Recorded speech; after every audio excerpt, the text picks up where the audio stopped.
you, I'm going to be watching the Facebook feed and looking at articles, so I won't be really looking you in the eye while we're here.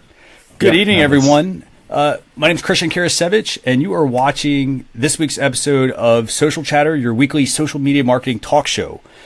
Tonight, we're joined by Justin Brown. He works for. Or do you own or do you work for Primal Video, Justin?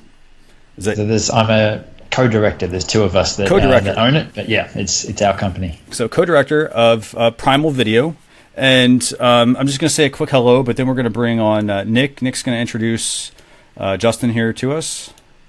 So how's everyone doing tonight? Doing well, thank you. Going well. Thank you very much for having me here.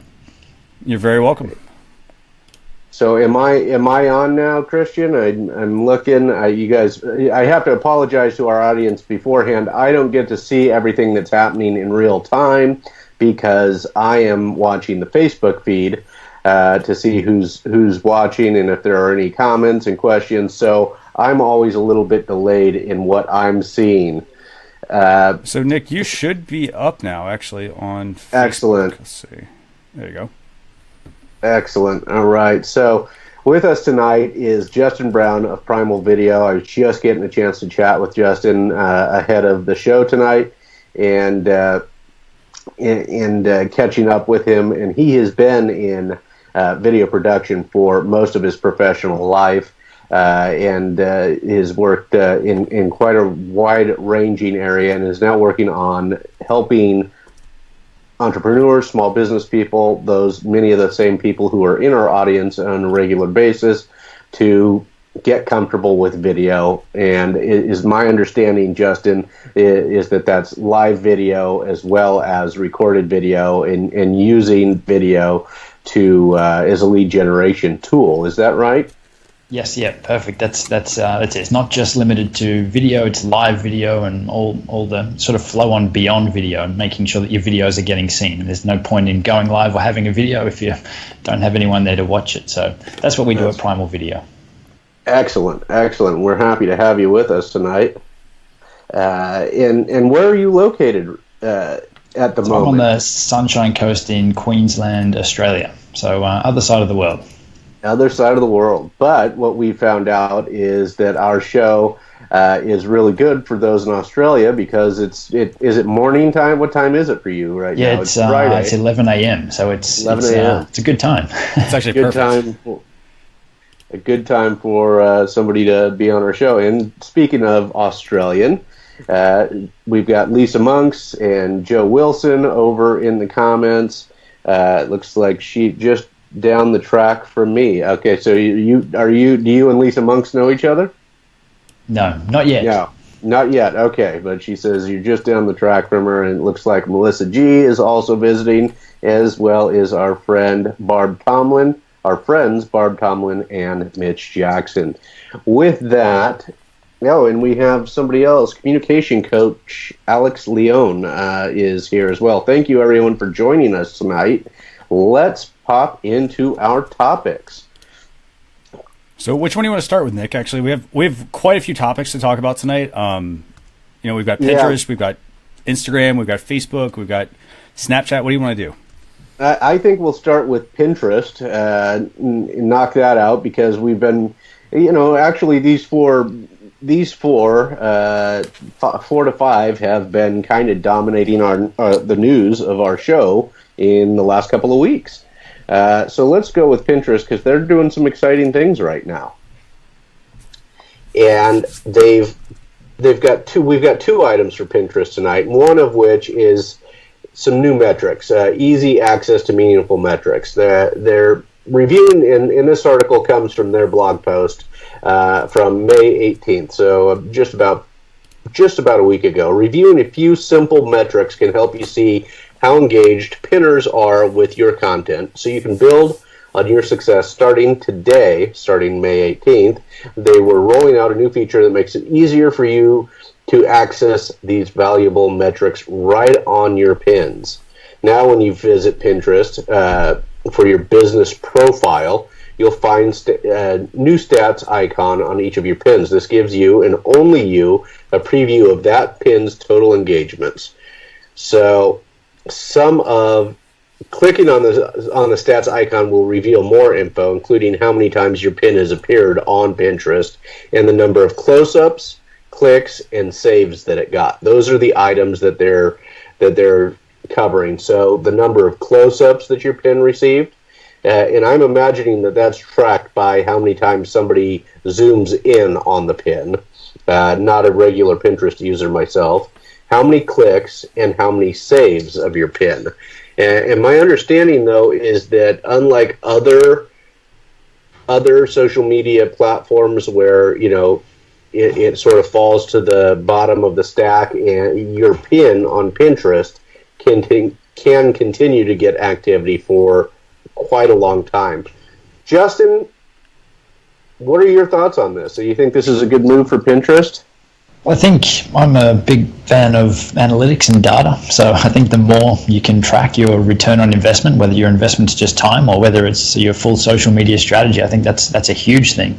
I really like the idea. I mean, I'm not a massive Pinterest user, but I like the idea that you can now measure and track whether someone's clicked, like a view versus a zoomed in view or, an actual view. So that alone, I think, would be really powerful for brands that are leveraging Pinterest. I think the more data, the more analytics we can find across the board, the better. But so it sounds like they're heading the right direction. Yeah, I like this. I agree. The more data and more valuable data they can provide. Christian, what are your thoughts? So there's one thing about the Pinterest article that I really liked, and it was the fact that Pinterest said, your pins, like wine, get more valuable over time. And I love the fact that they're rolling out these stats, but I have to agree with everyone. I mean, data is really important. I mean, when you have any sort of pin, like it could be something that, when you first started out on Pinterest, you could put that pin up there. And, if you're just doing the same thing over and over and over, you're not going to see, if you're not measuring your data or looking at it at least, and you're doing the same thing over and over, you're not going to get good results for your business. You're going to keep, hitting yourself against the wall, and you're like, well, hey, how do I get over this hill, or this wall in this case? And so I like the fact that they're finally adding this. I think, it also is something that you should put into your monthly, if you're a business, put it into your monthly reporting to look at your businesses and say, hey, what am I doing? Or there are certain things that I've, maybe I've got some old content that's performing really well. That if I do, then that's something that I want to, make sure I make note of, so that I continue to maybe promote that content. So, yeah, I think that I'm telling you, I am not a regular Pinterest user, but they're making some moves here, and this will move us into our second story. In fact, forgive me, I need to. Christian, can you post the first story into Facebook? I failed to do that, and I closed out of the link. But I want to get to this next one because this Pinterest Lens, they've been doing some really advanced stuff with Pinterest Lens. So they now have, and I'm going to put topic 2 here. Topic 2 for those watching on Facebook. Welcome, Mo. I'm glad you're here. One of my Mitch and Mo from the Legal Minds Mastermind group are watching. Thank you guys for joining. So this is What's for Dinner. We've got you covered with new food features. So Pinterest has always been a favorite with food lovers because you can, and this is also from the Pinterest blog, because you can find everyday recipes. They've had over 15 billion ideas in the food category for 15 billion ideas and counting. People also search for and try food ideas on Pinterest more than any other category. So today they're introducing new features to help you find recipe, and this came out May 23, just 2 days ago. So they have this new feature, narrow in on the perfect recipe. So you can see what magic lens dishes up. So their visual discovery technology, which already recognizes objects in more than 750 categories. So you can take a picture with Pinterest Lens, and it'll identify objects for you. So it identifies objects in more than 750 categories, and people have been busily pointing Lens beta at everything from lemons to strawberries to find new recipes and try them.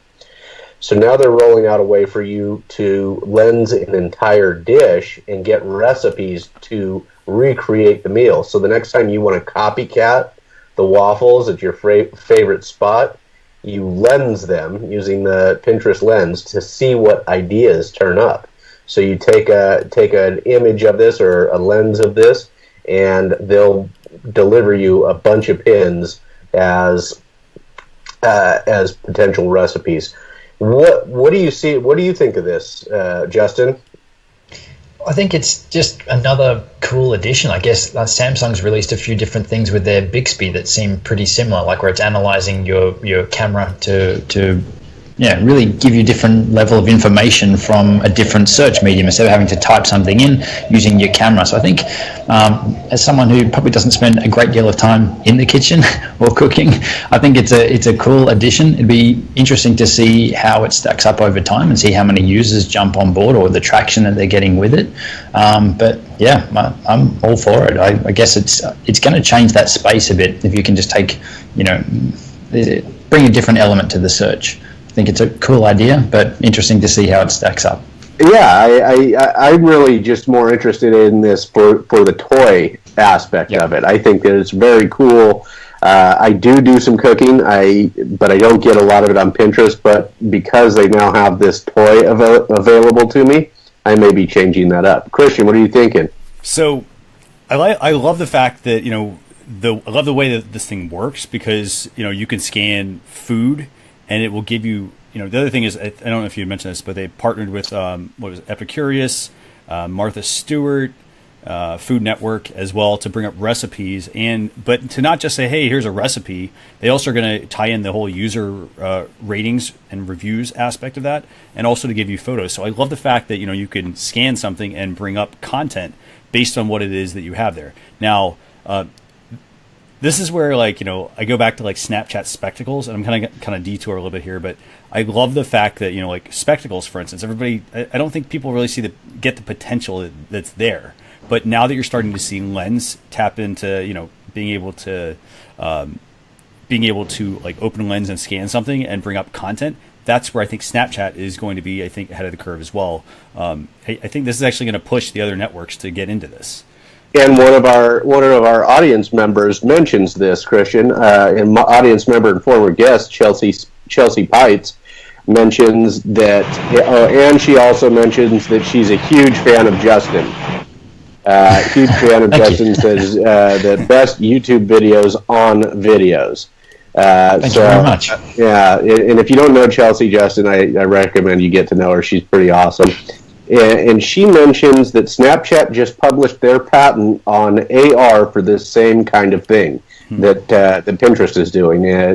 And she says she mentioned something about spectacle and through the phone. So I'm not sure. Spectacles and through are capitalized. Chelsea, you may have to expand on that a little bit if you know more about it, and I'm sure you do. So, Christian, did I cut you off? Did you cover everything on this one that you wanted to cover? Yeah, actually, I think I did. But I did want to remind everybody who's watching, we really love it if you could share the video out. If you're watching it and you want to invite somebody, just, you can tag them in the comments, or you can hit the share button on Facebook and, share it out to invite people. Because, we do these videos because we want to introduce you, to Justin, or whoever we have on as a guest. But we also do this because, it's for you. We try to help you as a business owner tap into social, or if you're a social media manager, to keep you updated on all the news and whatnot that's going on. Yeah, great. I'm glad you asked that. Yeah, please share it out if you will. Really appreciate that. Christian, I was getting a little feedback on. I thought it was your end. Did you hear that as well, Justin? It could be at my end. I had a coffee machine going behind me. Oh, okay. That's probably what it was. I got that. Was me. All right. My bad. All right. So with that Pinterest thing, though, they also had, with the search, they'd expanded the search, right? So you could actually take a photo of a lemon and then say, if I'm going to cook something with this lemon, I'm only going to want to spend 10 minutes or something on that. So you could actually narrow down the search, looking for recipes as well. Which I thought that was probably another thing that a lot of people may not be aware of, is not just finding recipes. You can narrow it down. So I've also got these ingredients to add with it. And also a time based. I don't want to be cooking for 2 hours. So I thought that was pretty cool as well. Yeah, the image recognition technology is really, this stuff's really getting exciting for me. I think this is going to have a lot of fun with these things. Anyway, let's move on. We got a lot of folks here tonight, and they're looking for news. Thank you, everyone, for being here. Introducing location and hashtag stories on Explorer. This is an Instagram blog post that came out May 23rd, just a couple of days ago. Let me put this topic 3 for everybody in Facebook. And so on May 23rd, they were excited to announce 2 new ways to discover the world around you in the Explore section of Instagram. Location stories and hashtag stories. So now you can see what's happening around you and find stories related to your interests. So you'll see a new story ring at the top of the Explorer filled with stories happening near you. These stories come from people who have used location stickers on their stories.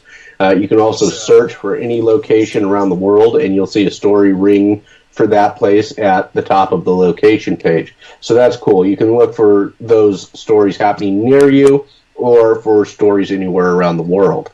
And they're also beginning to introduce hashtag stories on the Explore section as well to help you find stories related to your interests. When you search a hashtag for something like on the table, or I'm a dog lover, so maybe I'll search Chihuahuas of Instagram or rescue dogs or something like that. Looks like I'll be able to find stories based on that hashtag. So you can also add a location sticker or hashtag to your story, and you may be included in the larger location or hashtag stories. I think this is good for discoverability on Instagram. So what are your thoughts, Justin?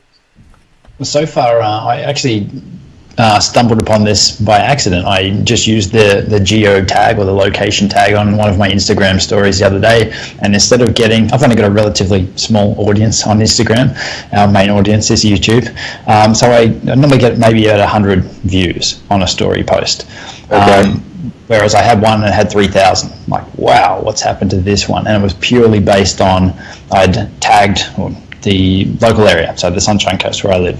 And so it was then been broadcast out. So for growth, I think it's awesome to get your stories out to a broader audience. So far, I'm 2 for 2 twice, and both times it's been picked up in that area story. But also that not only was it specific to the Sunshine Coast where I live, it also picked up in an Australian one as well. So overall for the location, they're actually creating different levels of Instagram stories depending on where you're located. So that's really cool, and I've already seen some growth from that. So it's really interesting and definitely worth applying to some of your stories.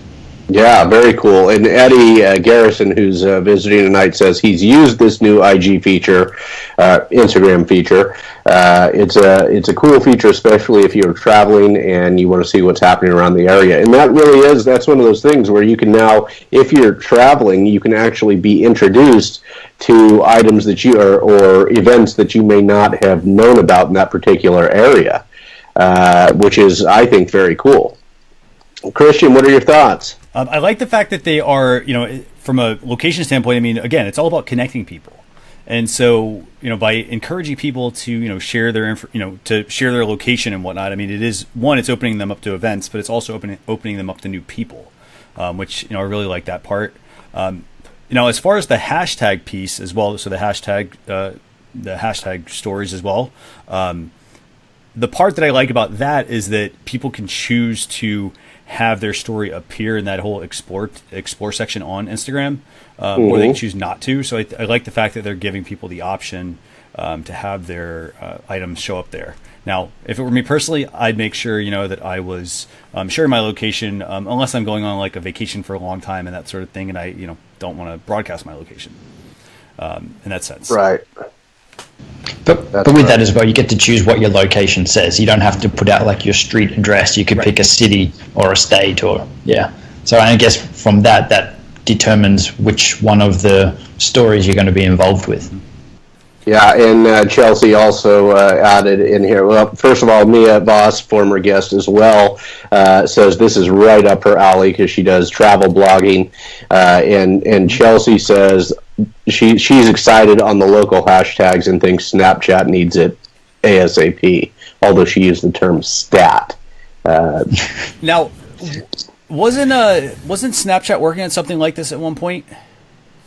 Boy, I don't recall, Christian. I'm usually Chelsea and Aaron Adele and some others who are in my community. Joe Wilson are usually much more up to date on the new updates for Snapchat, and I usually learn it through them once they've played with it a little bit, and then I kind of come in a little bit later.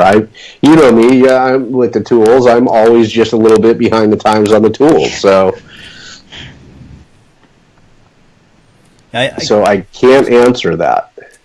I want to say somebody did something very similar. I want to say it was Snap, but I can't quite remember. I mean, again, these things are changing so quick. I mean, are you thinking of our story about the regional geofilters that they're working on that we covered last week? It was actually from a previous show, but if I think about it, I'll let you know. All right. Let's move on to Facebook, because they did some big things this week, and this is right up Justin's alley. More ways to connect with Facebook, with friends in Facebook Live. So there's 2 ways, and they announced this May 23rd as well. They say you have these 2 options: live chat with friends. This is kind of the more minor of the 2 options, although pretty cool. One of the best things about live is that you can discuss what's happening in the broadcast real time. People comment more than 10 times more on Facebook Live videos than on regular videos. When it comes to compelling public broadcasts such as breaking news event, a Q&A with your favorite actor, behind the scenes after a big game, watching with the community and reading comments is an exciting part of the experience. I want to thank everybody who's commenting in our show right now. It is a fun part of the experience. It makes it participatory video.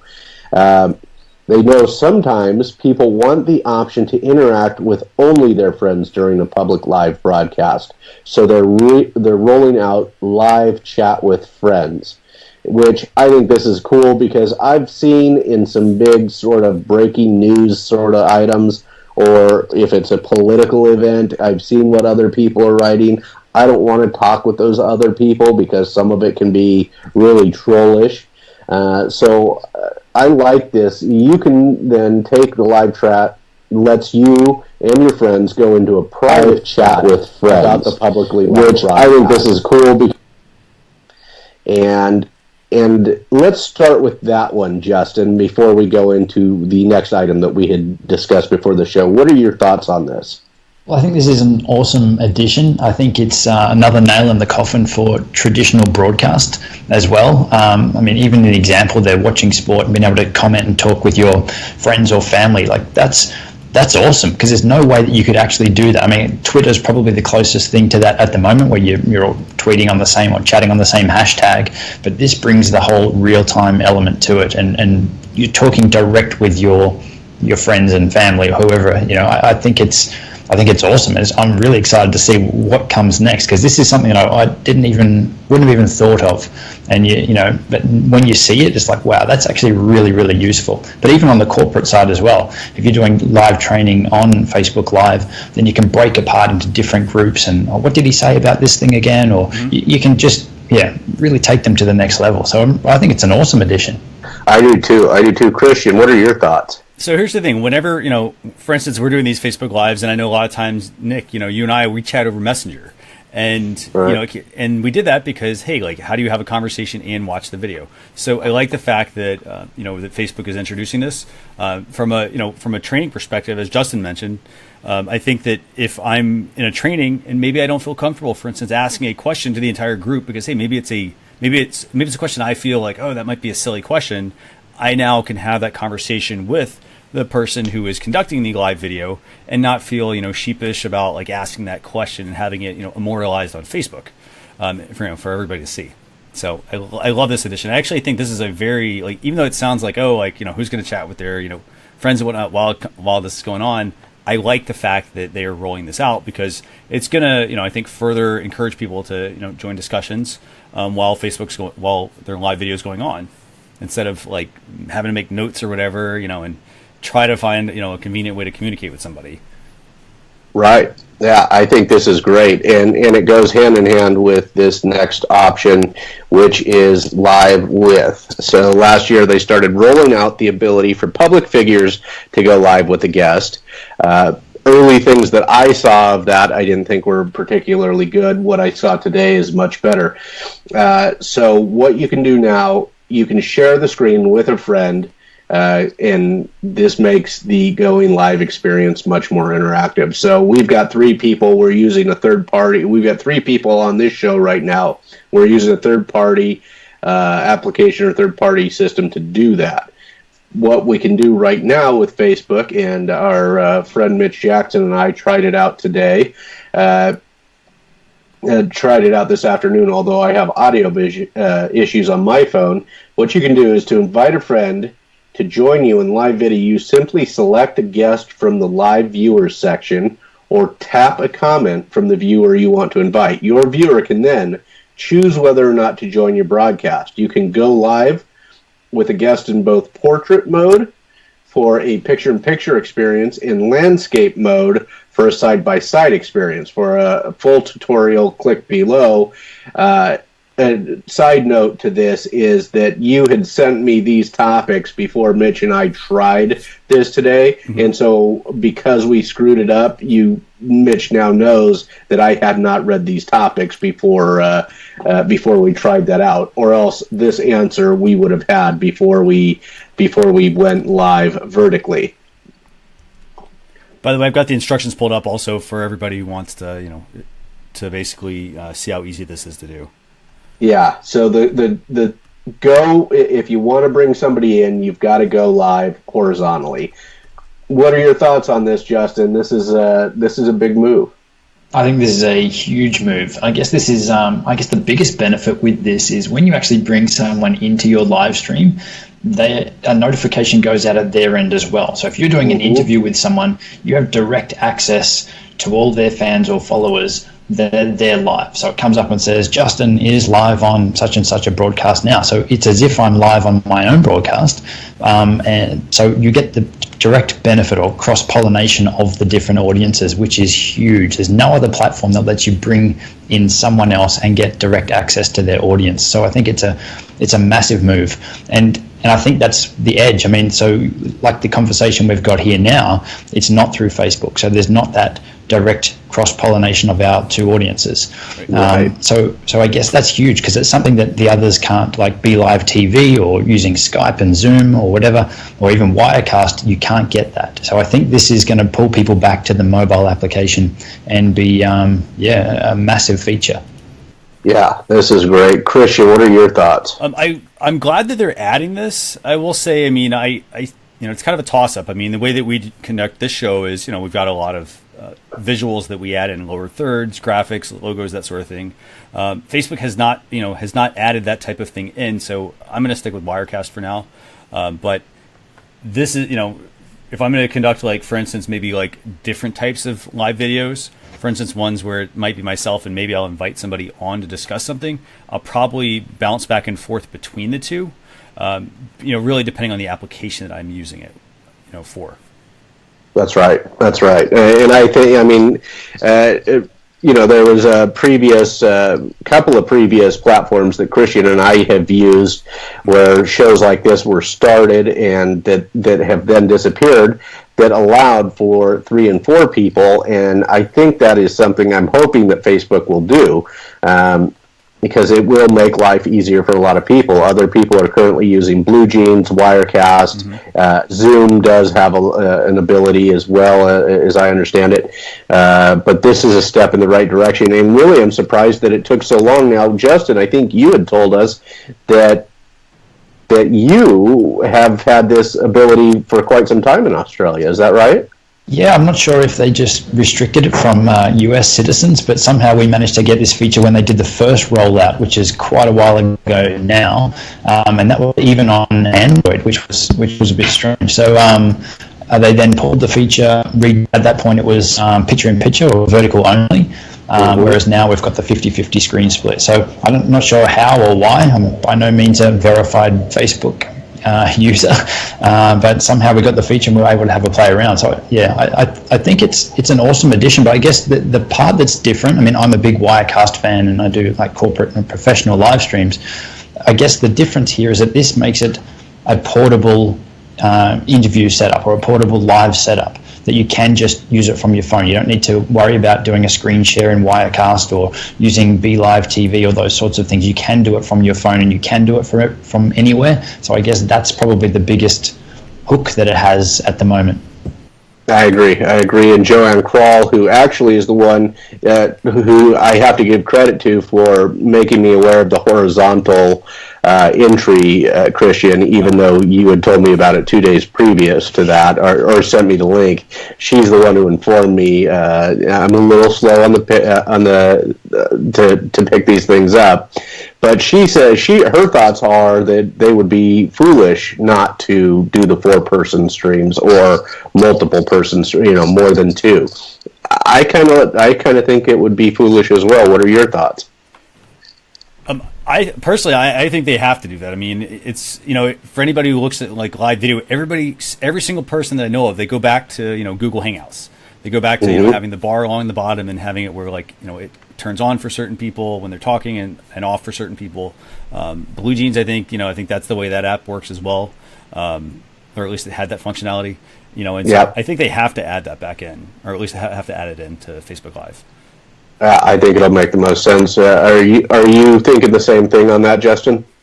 Yeah, I think it definitely makes sense. The only thing, though, is if you're using it from your mobile, then you've got that limited screen real estate to sort of juggle everyone in. So, and even try and fit yourself in a little box. So it does make it harder for someone that sort of hasn't done many Facebook Lives or any live video in general, just to, I could see that there'd be a lot of people creating videos and cutting half heads off, all those sorts of things to begin with. But again, that's kind of the only thing that you do it once and realize, and hopefully not do it a second time. But besides that, I think that's definitely the next logical step. So I have 2 things, by the way, that I want to kind of touch on with live video before we move on, Nick. So we're talking about mobile here, and I think one thing that's really important, I think, about mobile is that the thing that is still not keeping up, and I've said this time and time again on every single show practically, that the data on devices is not, it needs to increase, because if we want everybody to use live video, you have to have a pretty substantial data connection. Facebook has certain requirements. They have to have certain, upload and download speeds. If you don't have it, your video will not work. We experienced that, a number of episodes ago. If I'm on a mobile device, I've got all these other things also taking up data. So when do you guys think that that's going to actually increase at some point? I mean, how's it for you, for instance, Justin, over there in Australia, with mobile data?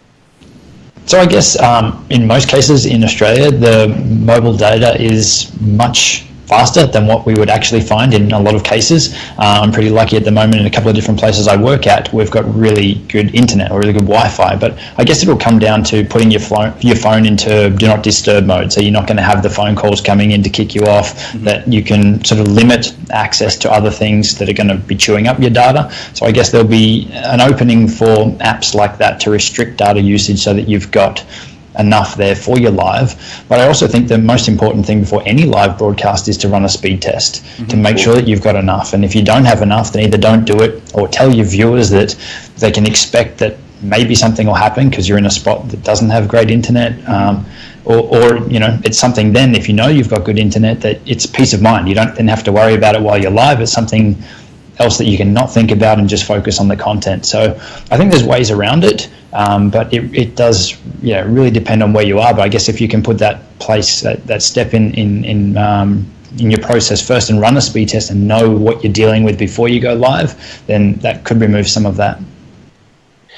This actually, in those comments, or your comments, Christian, go hand in hand with what I was seeing reported earlier this week in an unrelated article than we're covering tonight, but some real efforts by SpaceX and Facebook to deliver the internet across the world, and I'm wondering if that will increase, if their plans will also increase data as well, because they are certainly working to build the market for them to. No, Facebook's certainly working to build the market for themselves. Absolutely. So, shall we? And Mitch says, I see wireless providers continuing to improve service and quality, 3K to 4K, 4K to 10K, and 10K in 10 years is what he said. And I've heard things about 5K, but I'm not sure where we're at in the 5K these days. Anybody have any input on that? So they're doing 5. Let's see. So I've heard inklings about 5K as well, but not much. I mean, lately. Okay, all right. Well, let's move on to. I think that was really our big story. I should have closed with Facebook Duel there, but I didn't. I went with Snapchat as our last story today, Christian. Okay. Probably as because I enjoyed it as one of my favorites. I probably am biased even without knowing. Probably as because I. And so our last story comes to it's called a whole news story. That's what Snapchat is calling it. This is basically a new way for custom stories to be built. So let me add this to Facebook real quick. Last story. So this is. They announced this on May 23rd as well. A lot of stuff this week. A lot of stuff happened this week. They announced a new way to create custom stories about anything with any of your friends, even for a specific location. It's perfect for a trip, a birthday party, or a new baby story, just for the family. You can include everybody who you want to see this, and you can add in more people to see it. But this is what I've talked with some friends is creating stories together and then inviting people in to see this. So this might be really good for collaboration. That's not exactly how they pitched it, but you decide who can add to the story and who can view it. You can also choose to geofence the story to a specific location. It's really easy. Go to create a new story, simply tap create story icon and look at it in the top right corner of the stories page. And if nobody has added to the story in the past 24 hours, they will disappear. So this looks like you can also do an ongoing or continuous story as long as somebody's still posting to it. What are your thoughts on this, Justin? Well, I'm not really a big Snapchat user. I'm more of an Instagram guy. But I think the concept is really cool that you can have a specific audience. I really like it's location based as well. So you can actually say anyone that's at this event, like if you're at a big sports game or something, you could have everyone there and just check out everything that's happening at that event. Or as you said, like a family gathering or birthday party or whatever, you can all share photos, share the stories, whatever. I think that's really awesome. But yeah, I guess for me, hands-on with Snapchat. I'm not really probably. I'm more of an Instagram fan, but I think they're doing some cool stuff. It's kind of similar then to the location-based in Instagram that was just released, which coincidence or not that they're both released around the same sort of time. But I think it's interesting, and they've definitely got a huge user base there that'll make that interesting. But I like that you can limit it to location or limit it to even certain people. And yeah, pretty cool. Excellent. Christian, what are your thoughts? I like that. So the part that I really like the most about the whole custom stories piece, and and by the way, I know I say like, oh, I like this and I like this and I like this, but I love social and just all of the potential that's there for businesses. I mean, with all of these just great additions. But I think the part that, to me at least, I think is the most fascinating part about this is, one, it's not just because I can share it with friends and family, but because I can also geofence the story to a location. To me, that is probably like one of the main things here. Like if I'm a business, for example, I could conceivably put a geofence up, put a story out for an event that I'm doing, and I'm only targeting the people that are there in the event. And like that right there is like I'm literally hitting like directly on the bullseye of the target, all of the people that are at my event, for instance.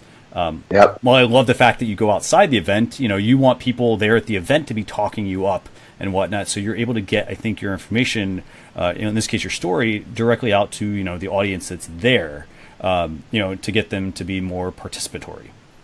That's right. I think this is. I think Justin covered it. I think this is just more of the battle between Instagram, Facebook, and Snapchat. I mean, there's little tweaks on both sides, but it is a battle. The competition is certainly on.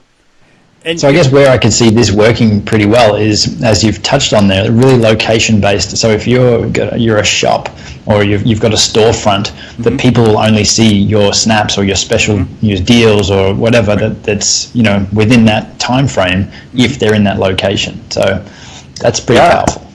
Yeah, very powerful stuff. Really, really great. And we haven't. And I'm glad you brought it back to that, because that's really what this show should be about, is how is this going to be, and we've sort of covered things really rapidly tonight because there were some big stories, but this should really be covered as to how would a small business use it, and you just covered it right there, Justin. That's how, if you use a location-based hashtag or you want to create a story, or you want your customers to create a story for some form of benefit, these are ways to do that. Smaller brands may have a little bit of difficulty with some of these items, but I have a feeling Chocolate Johnny will be onto this pretty good with his customers, and he's down there in Australia as well. Yeah, he's an awesome guy. Yeah, very cool guy. I want to kind of stick on this topic here for just a couple of minutes, but sure. I think that it's extremely important for a business. If you're like, I see this all the time. I'm driving around and I'm driving past all these locations of different restaurants and different retail shops and a coffee shop and whatnot, and I always wonder, I'm like, does anybody go into that place? I never see anybody in the parking lot, and just because you have a business, like, you could be in prime location, like if you're in New York and stuff like that, like people, you talk up the business. But if you're, like located near like, a rural road or something like that, and there's not a lot of traffic around you, it can be hard to get the word out about your business. And so that's where you do have to experiment with some of these different tactics, especially these location-based tactics. Because these are going to be opportunities for you to reach your customer a lot easier than putting an ad, for instance, in the local paper or the phone book, for instance. Because you do have businesses that still rely on those sorts of business tools. They're not as relevant, but I mean, you still have to do these things to get the word out about your business and capture that audience. Yeah, and we've got Dr. Durgam, our dentist, is visiting tonight, and she's going to be on the show in a couple of weeks, and I'll be interested. She says more reason to stay on all platforms, but she loves this location feature. She thinks it's a game changer for views. I'll be interested to hear her ideas. If you can add a few more down here, Chitra, I'd really be interested to hear how you're going to be using this for your dental practice. Will you be using the hashtag feature in Instagram? She's pretty active on Instagram, Snapchat, Musical.ly. She's doing just a great job across the board. But I think this location, and if I'm not mistaken, she's based in New Jersey, so I think the location will be big for her to bring more visibility to her practice. So, and Morris Lilienthal's also visiting. He's an attorney down in Huntsville, Alabama. Be interesting to see how they might use this for their firm in the near future. I need to find out if he is in fact using a brand account for Instagram. And I guess with these features too, that it's not going to cost much for people to implement and give it a go and see how it works for them. So that's one of the coolest things here. And that's a great point, you bring up there. I mean, a lot of people, like when you start talking advertising, here's the thing: the old way of advertising, it was very expensive. You want to get in the flyer, you want to get in the phone book, any that you want to get on, Google ads at some point, like all those things got to be very pricey depending on what you were, what you were trying to get your ad out there, on what medium. And in this case, I mean, social, that's the other thing. Social has made it a lot easier for any business to advertise. I mean, it's not very expensive. We're talking a couple dollars here, a couple dollars there. I mean, the price of a coffee, for instance, maybe, cut back on the coffee, for instance, from Starbucks for the week. And everybody uses that example, I know, but cut back on the coffee for the week, and you might have a couple of ads there that could drive additional revenue in your business. Yeah, and here's just great anecdotal evidence from Dr. Durgam. She said she's doubled her views with the Insta location placement on Insta Stories. So the location has doubled her views on Insta Stories. So we're looking forward to having her on a future episode in a few weeks and hearing, how what kind of success she's having. Yeah, very cool. So you have we got about 14 minutes left here, Christian. Do you have some tools for us? Oh, and by the way, you said to not drink coffee for that week, which would drive Joe Wilson, who's former guest, he drive him nuts. So he said maybe drink cheaper scotch. So good point. Joe. Otherwise, it could be an angry week. It could be a bad week, so maybe just maybe cut back on the spirits, but keep the coffee coming. Christian, you have some tools for us? Actually, I want to actually mention. So if anybody has any questions during, whether it's during the show or you think of them afterwards, you can actually go over to socialchefs.com/social-chatter, and social-snacks. And what you can do there is, if you go to that page, you can actually record a question for us to answer, and we'll go over there and we'll do our best to get that answered for you, whether it's on a future episode, in a blog post, and so forth.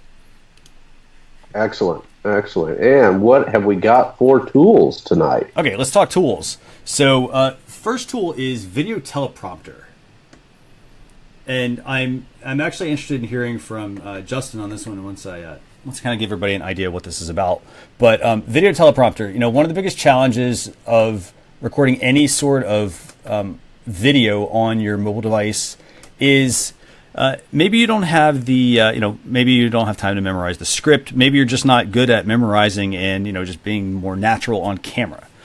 So what this app does is it will basically help you read your script and record your video at the same time. So it's actually doing some text overlay over top of your video. But it also has some really great features. You can import PDFs, Word documents, works with Google Drive, Dropbox, even email, standard text files. You can do full screen mode. You can lock the autofocus, the auto exposure, and so forth. So, if you're moving around during the video, you're not gonna be throwing the camera off. So that's the first tool actually that we have for tonight.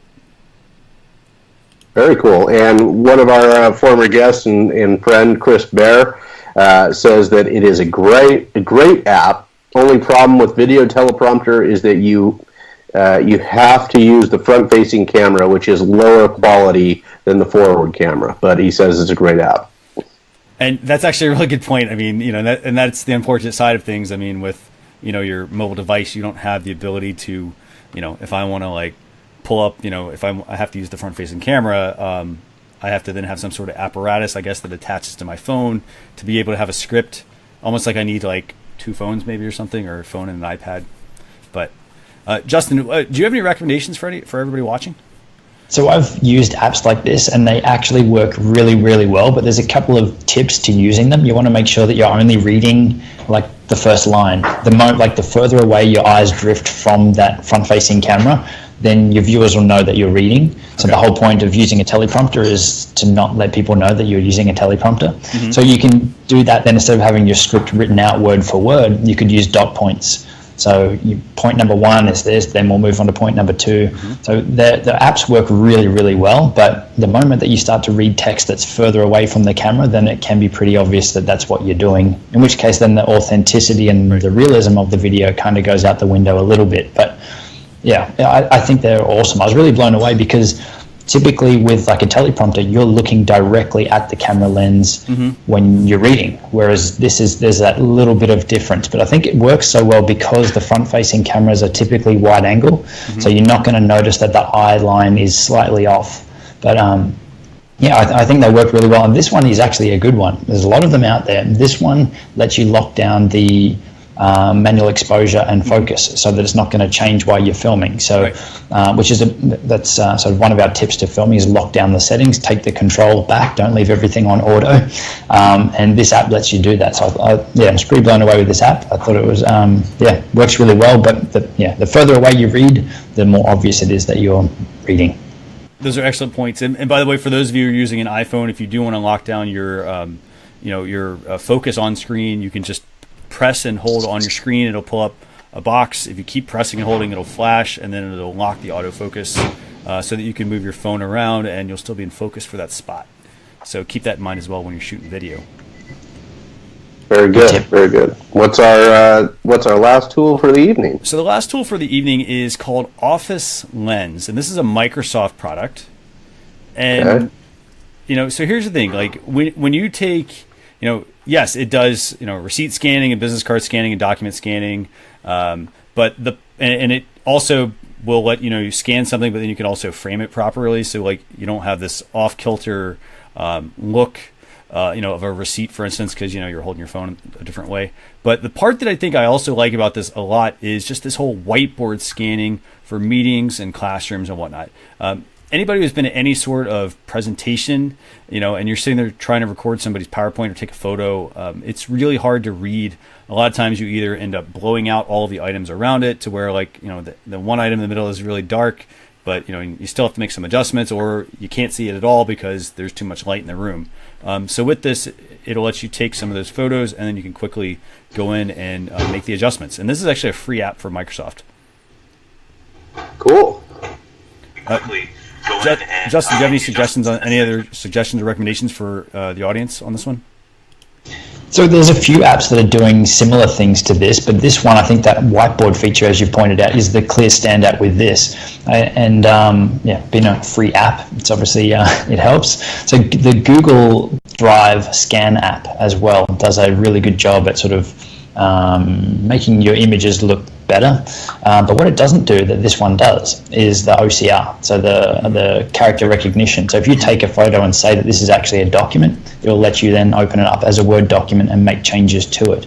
So that's really cool. But I think the standout feature is the whiteboard one. It removes the glare as well. So I think even in their example video on that page, they show someone taking a picture of a whiteboard in like the worst case scenario you would ever do. Like he's nowhere near the whiteboard and he's off on some weird angle, takes it, and then it just converts it back. So really powerful tool.